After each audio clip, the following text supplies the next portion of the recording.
tu palabra. Por eso es que hoy queremos pedirte que al abrir las escrituras, tú, Señor, puedas iluminarnos para que esta palabra podamos recibirla, asimilarla y ponerla en práctica. Lo mismo te pedimos por aquellos que aún no te conocen, para que tu palabra revele a tu Hijo en ellos, pues quien tiene al Hijo tiene la vida, y que así tu propósito de salvación se cumpla para gloria tuya.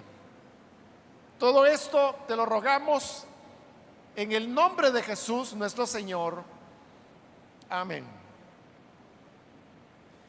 Amén. Vamos a abrir, hermanos, la palabra de Dios en la primera carta de Pedro, el capítulo número 4.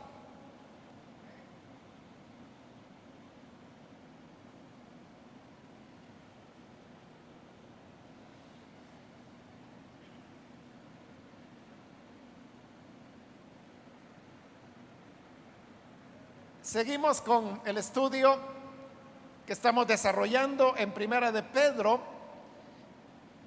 Dice la escritura, Primera de Pedro, capítulo 4, versículo 12 en adelante: amados, no os sorprendáis del fuego de prueba que os ha sobrevenido, como si alguna cosa extraña os aconteciese, sino gozaos por cuanto sois participantes de los padecimientos de Cristo, para que también en la revelación de su gloria os gocéis con gran alegría. Si sois vituperados por el nombre de Cristo, sois bienaventurados, porque el glorioso Espíritu de Dios reposa sobre vosotros. Ciertamente, de parte de ellos, Él es blasfemado, pero por vosotros es glorificado. Así que ninguno de vosotros padezca como homicida, o ladrón, o malhechor, o por entrometerse en lo ajeno. Pero si alguno padece como cristiano, no se avergüence, sino glorifique a Dios por ello, porque es tiempo de que el juicio comience por la casa de Dios. Y si primero comienza por nosotros, ¿cuál será el fin de aquellos que no obedecen al Evangelio de Dios? Y si el justo con dificultad se salva, ¿en dónde aparecerá el impío y el pecador? De modo que los que padecen según la voluntad de Dios encomienden sus almas al fiel Creador y hagan el bien. Amén. Hasta ahí dejamos la lectura. Pueden sentarse, por favor.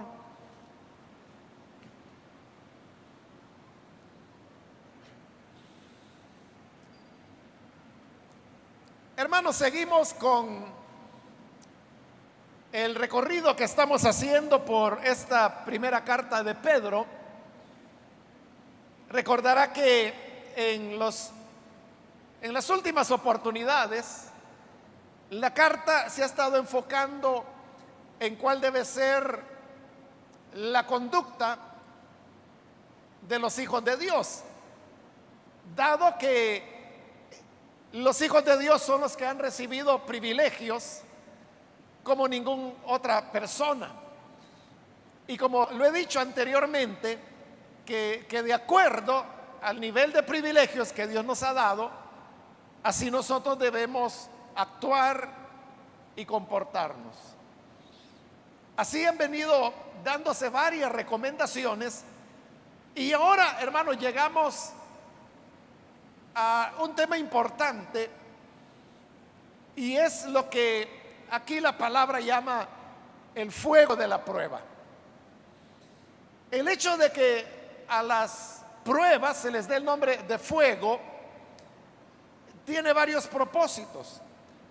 El primero de ellos es que en la antigüedad y aún hoy en día, el fuego se utiliza como un medio para purificar diversos elementos. Por eso es que en el libro de Proverbios hay varios proverbios que hablan de cómo la plata se purifica por medio de fundirla en un horno, y el fuego es el que hace que la plata se derrita, y entonces se puede separar lo que se llama la escoria de lo que es propiamente el metal, y de esa manera va siendo cada vez más puro. Entonces la prueba recibe aquí el nombre de fuego porque es el instrumento que Dios utiliza para poder purificarnos también a nosotros. Otra razón por la cual se compara la prueba con el fuego es porque el fuego es quemante, y cualquier persona que entra en contacto con el fuego se va a lastimar, va a sufrir una quemadura. De igual manera, las pruebas representan para el creyente cierto nivel de dificultad que podemos ser afectados cuando estamos atravesando alguna de ellas. Por estas dos razones es que al referirse a las pruebas, esta carta les añade el adjetivo de el fuego de la prueba. No sería un adjetivo, sería un nombre, ¿verdad? El fuego de la prueba. Pero lo que el versículo 12 nos está diciendo es que el hecho de que tengamos que enfrentar el fuego de la prueba, en primer lugar, no debe sorprendernos, porque es parte de la vida cristiana y es una situación natural que debemos enfrentar todos los que seguimos el ideal de llegar a ser como el Hijo de Dios. Por eso es que el versículo 12 dice: amados, no os sorprendáis del fuego de prueba que os ha sobrevenido, como si alguna cosa extraña os aconteciese. No debemos extrañarnos y tampoco debemos pensar que algo extraño está ocurriendo cuando tenemos que enfrentar el fuego de prueba. En realidad, las personas que creen que el cristianismo es una vida en la cual todo va a salir bien, que no vamos a tener problemas, que no tendremos que enfrentar dificultades, son personas que o les han enseñado un evangelio totalmente distorsionado, o son personas que no lo han entendido. Con alguna frecuencia, varios hermanos y hermanas vienen y me cuentan la situación difícil que están pasando. Hermano, me pasa esto o me pasa lo otro. Y luego viene la pregunta: ¿por qué el Señor permite esto? Y yo siempre les digo, lo que respondo ante esa pregunta, les digo: mire, el Señor a ninguno nos ha prometido inmunidad. A nadie Él nos ha dado la promesa de que las cosas siempre van a ir bien, que siempre vamos a ser felices, que siempre vamos a estar saludables. que siempre vamos a tener todo lo que queramos. A nadie el Señor ha dado esa promesa. Más bien lo que el Evangelio dice es lo contrario. La Biblia dice palabras como, por ejemplo, en el mundo tendrán aflicción. O palabras como la que Jesús dijo: el que quiera venir en pos de mí, tome su cruz, niéguese a sí mismo cada día y sígame. Por mencionar un par de pasajes, pero hay más escrituras en donde la enseñanza es que la vida cristiana quiere esfuerzo, quiere empeño, requiere muchas veces sacrificio, muchas veces privarse de ventajas, de comodidades, de cosas que no son malas, que no son pecado, más bien son bendiciones de Dios. Pero las personas, por causa del Evangelio, prefieren decir no a esos elementos para poder cumplir la meta de llevar las buenas nuevas a quienes lo necesitan. Por lo tanto, el fuego de prueba es parte de la vida cristiana, porque las pruebas producen un efecto positivo y de crecimiento en los creyentes. Es lo que la carta de Santiago dice, que la prueba produce en nosotros paciencia, y de esa manera es como nosotros podemos ir creciendo en la fe.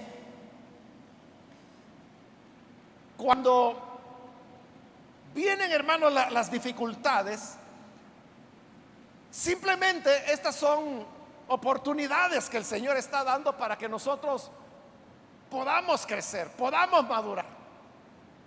Por lo tanto, es natural que el fuego de la prueba venga, y por eso es que el versículo dice que no debemos extrañarnos ni sorprendernos cuando el fuego de la prueba sobrevenga. Pero cuando esas dificultades vengan, para nosotros los creyentes, hermanos, el dolor o el sufrimiento tiene un sentido que solamente el creyente lo entiende, y por lo tanto es el único capacitado para sacar ese provecho. En el versículo 13 lo dice: gozaos por cuanto sois participantes de los padecimientos de Cristo, para que también en la revelación de su gloria os gocéis con gran alegría.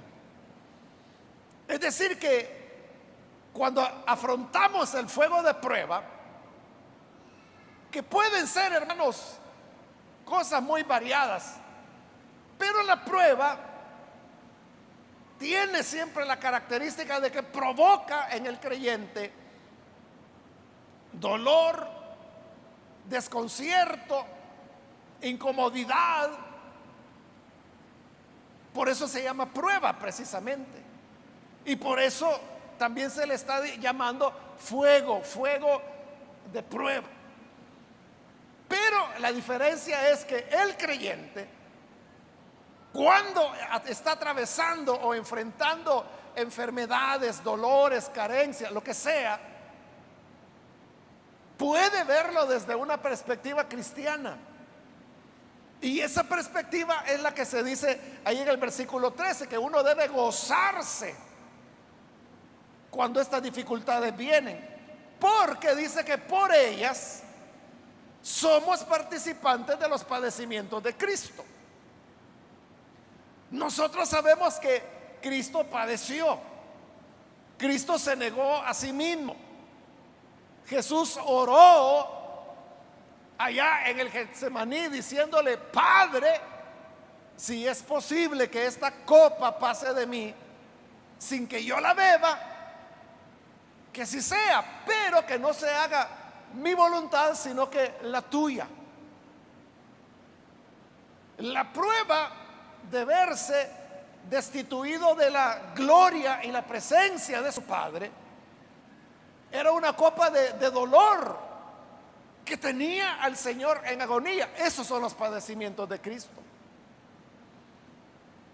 Entonces Jesús sufrió, padeció, pero sabemos que esos padecimientos lo llevaron a la muerte, y luego de la muerte vino la revelación de su gloria con la resurrección. De igual manera, cuando nosotros afrontamos pruebas, desde la fe como cristianos lo podemos ver como ser participantes de los mismos sufrimientos de Cristo. Si usted tiene una enfermedad, por poner un ejemplo, y esta enfermedad le produce dolores intensos, que los médicos le dicen, mire, ya le dimos lo más poderoso que podemos darle para el dolor, pero usted siente que ya no soporta. Ese dolor, usted puede quejarse de él, usted puede lamentarse, usted puede reclamar, o como algunos hacen, ¿verdad? Decir, bueno, y entonces, ¿de qué me sirve ser creyente? ¿A dónde está Dios? Y ahí viene lo que yo le decía, ¿verdad? Que Él no nos ha ofrecido inmunidad a nadie. Él no nos ha dicho a nadie de que nunca vamos a enfermar, que nunca vamos a tener dolores. A nadie nos ha prometido eso. Pero cuando estamos viviendo esos dolores, usted puede verlos, como dice este versículo, desde la fe, y recibir este dolor como parte de los padecimientos de Cristo. No significa que ese dolor que usted está enfrentando tenga algún efecto expiatorio o redentor como los tuvo los sufrimientos de Cristo. No significa eso. Pero sí significa que usted puede encontrar confort para su alma, aunque tenga el dolor físico, pero usted puede encontrar tranquilidad cuando ese dolor lo enfoca como parte de los sufrimientos de Cristo. Es como que si usted tomara ese dolor y dijera, bueno, Señor, yo lo afronto, yo lo experimento, yo lo soporto, pero lo hago como tú, Señor, también llevaste sufrimientos y padeciste por mis pecados. Como le digo, no significa que ese sufrimiento lo vaya a limpiar o le vaya a borrar pecados, lo vaya a purificar. No es así, sino que es solamente que cómo usted enfoca el dolor. Usted puede enfocarlo de decir, qué desgracia la mía, a mí me tenía que dar esto. Esa es una forma de enfocarlo. Y si lo enfoca así, se va a amargar, o se va a desalentar, se va a molestar con la vida misma y hasta con Dios. Pero si usted lo toma como parte de los padecimientos de Cristo, entonces eso cambia totalmente el enfoque. El dolor ahí va a estar, pero ahora usted lo está viendo como el hecho de ser participante de los padecimientos de Cristo. Que así como Cristo padeció, usted también ahora está padeciendo. Es que ni Jesús estuvo exento de dolor, ni de sufrimiento, ni el Hijo de Dios estuvo libre de padecimiento. Él padeció. Es como que si usted dijera, bueno, Jesús ya pasó por este camino, mi maestro ya caminó por este sendero del padecimiento antes que yo solo estoy caminando por el mismo sendero donde él ya pasó. Ese es el sentido. Y cuando uno lo ve desde ese punto de vista, lo que produce es gozo. Yo le he puesto el ejemplo de un dolor físico, pero puede ser, hermanos, una condición emocional, puede ser una escasez material, puede ser alguna otra dificultad de cualquier tipo, de cualquier índole. Pero todo aquello que a nosotros nos significa padecimiento, podemos enfocarlo de esa manera. Entonces, cuando lo hacemos así, lo que ocurre es que podemos vivir con gozo lo que estamos atravesando. ¿Y por qué con gozo? Porque como lo dice ese versículo 13, que en la revelación de su gloria, del Señor Jesús, os gocéis con gran alegría. Si yo voy por el mismo camino de padecimiento donde Cristo ya pasó, entonces yo voy a llegar donde Él está. Y cuando se manifieste la gloria del Hijo de Dios, también se va a manifestar en mí, porque yo he seguido sus pasos. Por eso me llena de gozo. Esto, hermanos, dicho en otras palabras, sería como teologizar las pruebas.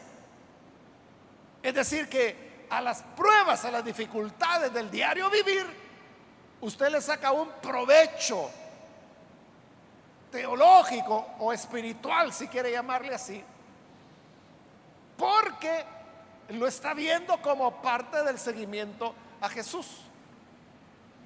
Si lo hacemos así, entonces, hermanos, nuestra perspectiva de la vida va a cambiar totalmente. Luego, en el versículo 14 dice: si sois vituperados por el nombre de Cristo, sois bienaventurados. Cuando acá encontramos que se dice que el que es vituperado, insultado por el nombre de Cristo, es bienaventurado, lo que ahí está haciendo el autor es que está recordando las palabras del Señor Jesús, que hoy nosotros las conocemos como las bienaventuranzas, y que se encuentran en Mateo capítulo 5, y particularmente esto que habla de ser vituperado se encuentra en el versículo 11 del capítulo 5 de Mateo. Ahí es donde Jesús dijo: bienaventurados los que padezcan persecución por causa de mi nombre, porque así persiguieron a los profetas que fueron antes de vosotros.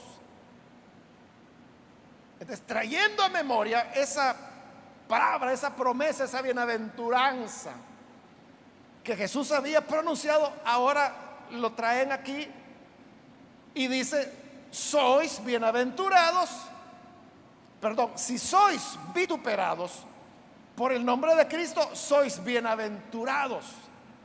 Entonces también el que seamos, hermanos, atacados por causa del nombre de Cristo, que seamos ofendidos, que se nos ultraje, que se nos vitupere, es una felicidad, es una dicha, porque allí dice bienaventurados. Entonces uno tiene dicha, felicidad, cuando es vituperado por causa de Cristo. Pero uno puede decir: ¿y qué felicidad hay en que a uno lo estén ultrajando? Lo que anteriormente el versículo 13 dijo, y es que si nosotros lo enfocamos como parte de los padecimientos de Cristo, porque Jesús también fue vituperado, a Él también lo ultrajaron, le dijeron de todo. Entonces, si nosotros somos vituperados, vamos en el mismo camino por donde Jesús ya anduvo, y desde ese punto de vista somos dichosos. Pero mire qué interesante ese versículo 14. Lo leo de nuevo para que agarremos el hilo. Dice: si sois vituperados por el nombre de Cristo, sois bienaventurados, porque el glorioso Espíritu de Dios reposa sobre vosotros. Entonces dice, si somos vituperados, es porque el glorioso Espíritu de Dios reposa sobre vosotros. Entonces está diciendo que la evidencia de tener al Espíritu de Dios sobre nosotros es que vamos a ser vituperados. Y como le digo, esto es bien interesante, porque si yo le preguntara, digamos que no hubiéramos leído lo que acabamos de leer, pero que yo le preguntara, hermano o hermana, ¿usted cómo sabe cuando el Espíritu Santo está sobre una persona? Entonces usted me puede decir, bueno, porque habla en lenguas. Alguien dirá, porque a esta persona se le ve que está muy llena del Espíritu, o se nota la autoridad que la persona tiene. Alguien más podrá decir, porque está bien llenito. Y quizás ni idea tiene de qué es eso de llenito, pero es una expresión que muchas veces se utiliza en las iglesias. Está lleno, decimos, del Espíritu. Está bien ungido. Pero ¿qué es eso de ungido? A lo mejor la gente no lo puede explicar. Pero usted puede ver que ahí hay varias maneras. Usted puede decir, es que él tiene el Espíritu, porque viera que cuando evangeliza a alguien y les hace el llamado, la gente viera cómo cree. Esas serían algunas marcas que las personas podrían decir que se pueden ver en quien está lleno del Espíritu.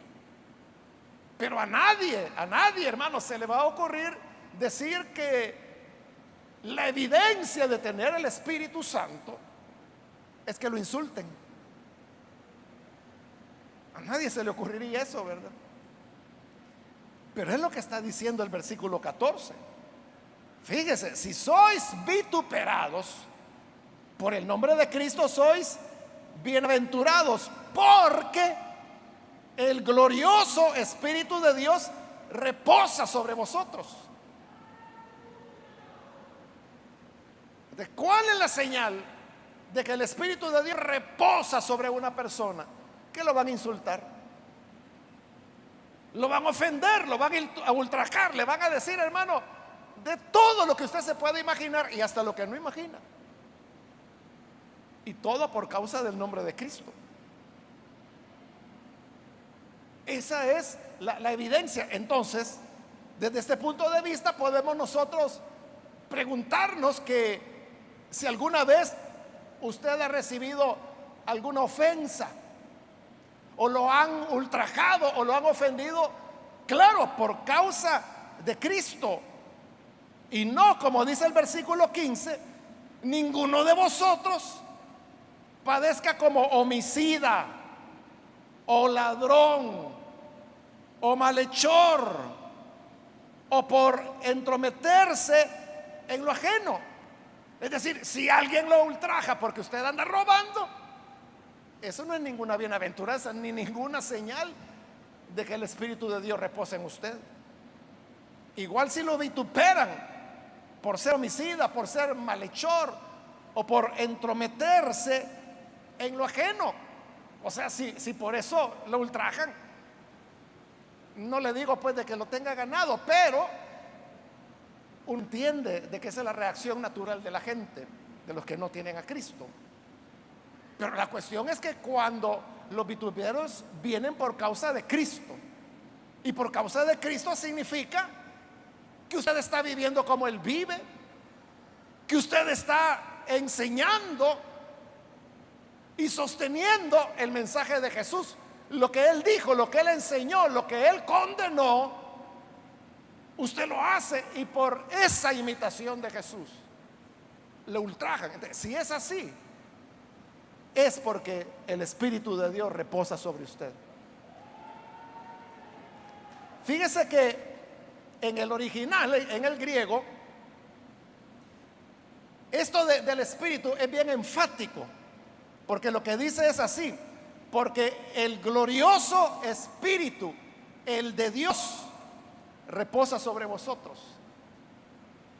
Es decir, que en el griego repite el artículo. El glorioso Espíritu, el de Dios, reposa sobre vosotros. Así dice el original en el griego. Al traducirlo al español, como en el español el artículo no es necesario repetirlo, se usa una sola vez. Por eso es que aquí solo aparece una vez cuando dice el glorioso Espíritu de Dios. Pero pierde la fuerza, pierde ese énfasis que tiene en el griego cuando dice: si ustedes son vituperados por causa de Cristo, el Espíritu, el de Dios, no otro, no cualquier otro espíritu, sino que el Espíritu de Dios reposa sobre vosotros. Esa, hermanos, es otra razón para que nosotros nos podamos sentir bienaventurados, porque es la garantía, es la evidencia que el Espíritu de Dios está morando sobre nosotros. Razón para sentirnos bienaventurados y gozarnos frente al fuego de prueba. En el versículo 14, hermanos, la frase donde dice: ciertamente de parte de ellos Él es blasfemado, pero por vosotros es glorificado, no aparece en los manuscritos más antiguos y tampoco en los más confiables. Por eso es que si usted tiene una traducción diferente a la Reina Valera, verá que esa frase no aparece. Es por esa razón. En algún momento, en el proceso de copias, y en épocas ya muy posteriores, siglos después de haber sido redactada esta carta, alguien le añadió esa frase que lo que hace, hermanos, es dificultar la lectura, porque se viene a convertir en una afirmación que, en primer lugar, es difícil de explicar, porque no tiene relación con lo que está diciendo ni con lo que sigue. Pero si usted elimina esa frase, porque no está en los originales, usted verá cómo la lectura es mucho más fluida. Por eso es que así llegamos al 15, que ya lo mencioné, que la idea no es sufrir o ser vituperado por andar haciendo lo malo. En eso no hay ninguna bienaventuranza, ni hay ningún gozo, y mucho menos evidencia de que el Espíritu Santo esté sobre nosotros. Si usted sufre por meterse, entrometerse, dice, en lo ajeno, eso no es porque tenga el Espíritu, es porque es malcriado o malcriada que anda metiéndose en la vida de otras personas. Pero el versículo 16 dice: pero si alguno padece como cristiano, no se avergüence, sino glorifique a Dios por ello. Uno podría avergonzarse si los vituperios vinieran porque uno es homicida, o es malhechor, o es entrometido, o es ladrón. Si lo vituperaran por eso y le dijeran que usted es una u otra cosa, ahí obviamente usted se va a avergonzar. Pero dice la Escritura: si tú estás padeciendo como cristiano por hacer lo correcto, por hacer lo que Dios espera de nosotros, entonces no te avergüences, sino que glorifica a Dios por ello. No debemos avergonzarnos, hermanos, porque el mundo diga que somos locos, o que somos chiflados, o que somos gente sin educación, o interesados. Todas las cosas que el mundo suele decir, no tenemos por qué avergonzarnos, porque nosotros sabemos que el mundo lo dice en su ignorancia. Y como le dije hace un momento, si vituperaron al Hijo de Dios, ¿cómo no nos van a vituperar a nosotros? Si de él dijeron que era loco, que estaba endemoniado, que el poder de Satanás actuaba en él, que era pecador, Todo eso dijeron de Jesús y más. Pero sabemos, hermano, que todo eso de ninguna manera denigró al Señor ni le puso vergüenza en su imagen, en su nombre. De igual manera, si padecemos como cristianos, no como malhechores, sino que como cristianos, entonces glorifiquemos a Dios y no nos avergoncemos. Usted puede mantener su frente en alto, porque aquello de lo que le acusan, usted sabe que es mentira. Y no solamente usted sabe que es mentira, sino que los que le conocen saben que ese señalamiento es falso. No tiene usted por qué avergonzarse. La gente entiende, hermano. La gente entiende cuando saben que realmente lo están atacando por causa de Cristo, por la palabra de Él, por decir lo que la Biblia dice. La gente lo sabe. Y por lo tanto la gente sabe que lo que están diciendo de usted no es verdad. No hay por qué avergonzarse. Por el contrario, dice, hay que glorificar a Dios por ello. Hay que decir bendito el Señor, porque esto es evidencia de que el Espíritu Santo, el de Dios, reposa sobre mí. Amén. Versículo 17. Porque es tiempo de que el juicio comience por la casa de Dios, es decir, la familia de Dios.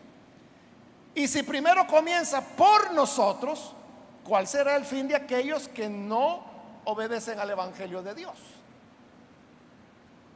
Frente al fuego de prueba y las persecuciones, dificultades que enfrentamos en esta vida, hermanos, nunca nosotros debemos perder la perspectiva de que esto un día va a llegar a su final.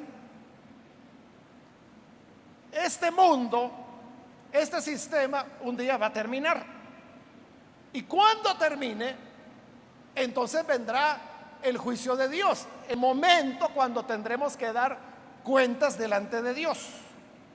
Y dice que cuando llegue el juicio, comenzará por la casa de Dios, porque ese es el orden que la palabra de Dios establece.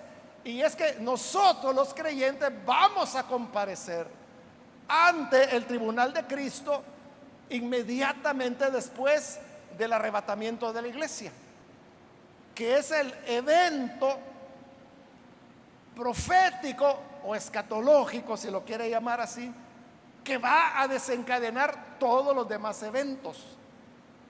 Consecuentemente, somos los primeros que vamos a tener que comparecer ante el Señor. Por eso es que dice que el juicio comenzará por la casa de Dios. Entonces hace la pregunta: si Dios va a comenzar pidiéndonos cuentas a nosotros, a sus hijos, ¿cuál será el fin de aquellos que no obedecen al Evangelio de Dios? Si los que hemos creído, si los que somos sus hijos, si los que somos vituperados por su nombre, si los que somos los que sobre nosotros mora el Espíritu de Dios por nosotros, el Señor comenzará a examinar nuestras obras. Entonces, ¿cuál va a ser el lugar de aquel que ni siquiera creyó en Dios, que nunca se sujetó a Él? Por eso es que en el 18 ahí está citando un proverbio al cual la carta le da un sentido totalmente diferente, y que dice así: si el justo con dificultad se salva, ¿en dónde aparecerá el impío y el pecador? O sea, de las palabras que he dicho anteriormente se desprende esa lógica. Si al hacer cuentas Dios va a comenzar por su casa, por su familia, por su iglesia, entonces, ¿qué va a hacer con el que rechazó a Dios? Entonces, si el justo con dificultad se salva, ¿en dónde aparecerá el impío y el pecador? Cuando dice que se va a salvar con dificultad, no está poniendo en juego la salvación del creyente, porque sabemos que ese es un asunto ya resuelto cuando Jesús murió en la cruz. Pero que Jesús lo haya resuelto no significa, hermanos, que haya sido fácil. No significa que no haya sido dificultoso. Fue difícil.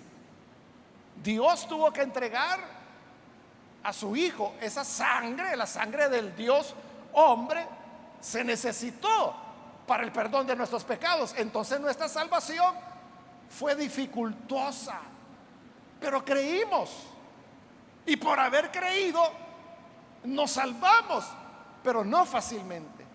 Por eso dice: el justo con dificultad se salva. Una dificultad que el sacrificio de Cristo la superó,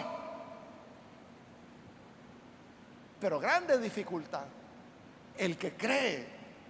Ahora, el que no cree, por eso pregunta: ¿en dónde aparecerá el impío y el pecador? Si hay personas que creen que a última hora, cuando yo ya me esté muriendo, yo ahí le voy a pedir al Señor misericordia. Ten en cuenta que la Escritura dice: si el justo con dificultad se salva, ¿en dónde aparecerá el impío y el pecador? No te puedes confiar. Es mejor creer en Jesús, recibirlo a Él, para tener la garantía de vida. Y termina el pensamiento en el versículo 19 cuando dice: de modo que los que padecen según la voluntad de Dios, no por malhechores, encomienden sus almas al fiel Creador y hagan el bien. Entonces, otra vez está hablando de padecer, que los cristianos padecen.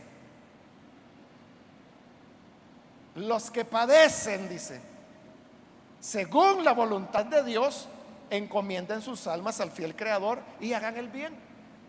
Por eso le digo, no debe extrañarnos, hermanos, que tengamos que afrontar el fuego de prueba. Si una desgracia le viene, si un accidente le ocurre, usted no puede decir: Dios mío, ¿y esto por qué me pasa a mí? La pregunta más bien sería: ¿y por qué no? ¿Por qué no podría pasar? Y usted dice: porque soy creyente. Sí, pero aquí está diciendo que los creyentes padecen, y dice según la voluntad de Dios. Vamos a padecer, pero ¿qué podemos hacer al padecer? Ahí nos dice: encomienden sus almas al fiel Creador y hagan el bien. Lo que nosotros, hermanos, popularmente decimos: encomendarse a Dios. Entonces, si viene un padecimiento, ¿qué podemos hacer? Encomiéndese a Dios y usted siga haciendo el bien, siga amando al Señor, siga amando al prójimo, siga las huellas de Jesús todo el tiempo, por lo cual va a ser vituperado, lo van a ofender, pero bienaventurado el que es ofendido, porque esa es la señal de que el Espíritu de Dios reposa sobre usted. Amén. Así que, hermanos y hermanas, no nos extrañemos del fuego de la prueba. Afrontémosla encomendándonos al Señor y haciendo el bien a todos cuanto podamos. Vamos a cerrar nuestros ojos y vamos a orar al Señor. Pero antes de hacer la oración, yo quiero invitar, si hay con nosotros personas que todavía no han recibido al Señor Jesús como su Salvador, pero si usted ha oído la palabra y hoy se da cuenta que solamente a través de la gracia de Dios es como podemos servirle a Él. El Evangelio no es una oferta de que nada le va a ir mal, o que nunca se va a enfermar, o que siempre va a tener trabajo, que todo va a salir como usted lo ha planeado. No, no, el Evangelio no ofrece eso. Hoy hemos leído la palabra que habla de padecer, habla de vituperios, habla de fuego de prueba, habla de participar de los padecimientos de Cristo. Pero si nosotros hacemos eso, hermanos, dice también en la revelación de la gloria del Señor, participaremos de esa gloria, porque participamos de sus padecimientos. Sabiendo esto, yo quiero invitar a los amigos o amigas que todavía no han recibido al Señor Jesús, pero si usted ha escuchado la palabra del Señor, quiero invitarle para que no vaya a dejar pasar este momento y usted pueda recibir al buen Salvador. Si hay alguna persona, amigo o amiga, que hoy necesita creer en el Hijo de Dios, ahí en el lugar donde está, por favor, póngase en pie y nosotros vamos a orar por usted. Por eso le pido ponerse en pie, para saber si hay alguien, alguna persona que necesita recibir a Jesús, porque queremos orar. Necesita hacerlo, póngase en pie. Hoy es el día adecuado. Hoy es el día de salvación. Hoy es el momento cuando usted puede alcanzar la gracia de Dios. Póngase en pie. Hágalo hoy. Vamos a orar por usted. Ahora mismo. También quiero invitar, si hay hermanos o hermanas que se alejaron del Señor, quizás fue porque afrontó un padecimiento y usted pensaba que estas cosas no le ocurrían a los creyentes, pero hemos sido invitados a participar de los padecimientos de Cristo. Entonces, si quiere reconciliarse, póngase en pie también. Cualquier hermano o hermana que hoy necesita rededicar su vida al Señor. Muy bien, aquí hay una persona, que Dios lo bendiga. Alguien más que necesita hacerlo puede ponerse en pie en este momento. Ahí arriba también hay un joven que lo hace, que Dios lo bendiga. Alguien más que necesita reconciliarse con el Señor puede ponerse en pie en este momento. De igual manera, si es primera vez, nunca ha recibido a Jesús, pero quiere hacerlo ahora, puede ponerse en pie y oraremos por usted.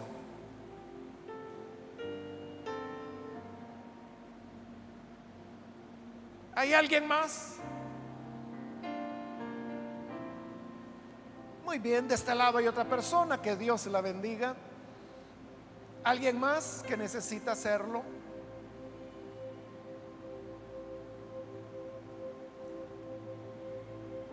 Voy a terminar ahora la invitación, hago la última llamada. Si hay alguien más que necesita venir al Señor por primera vez o reconciliarse, póngase en pie en este momento, porque vamos a orar. Pero si quiere aprovechar esta última llamada, póngase en pie en este momento.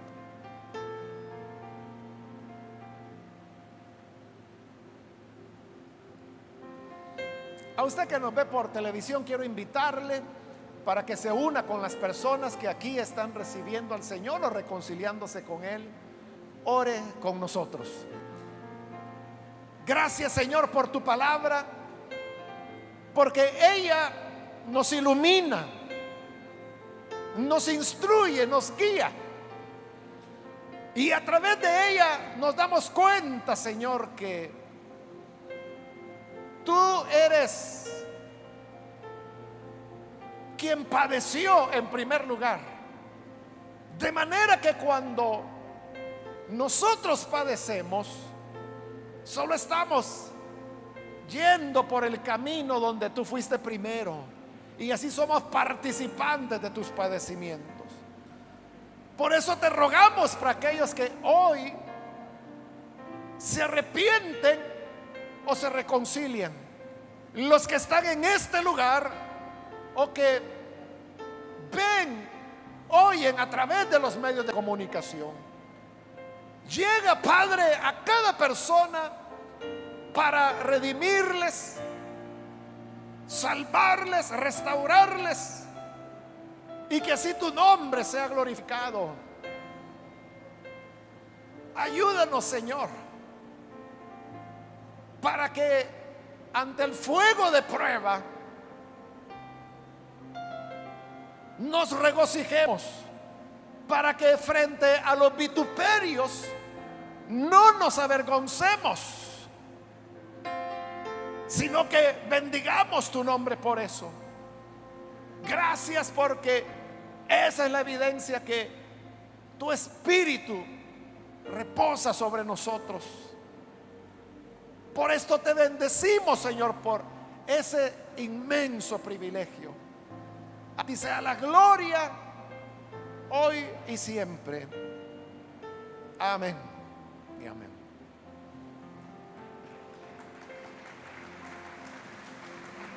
Amén.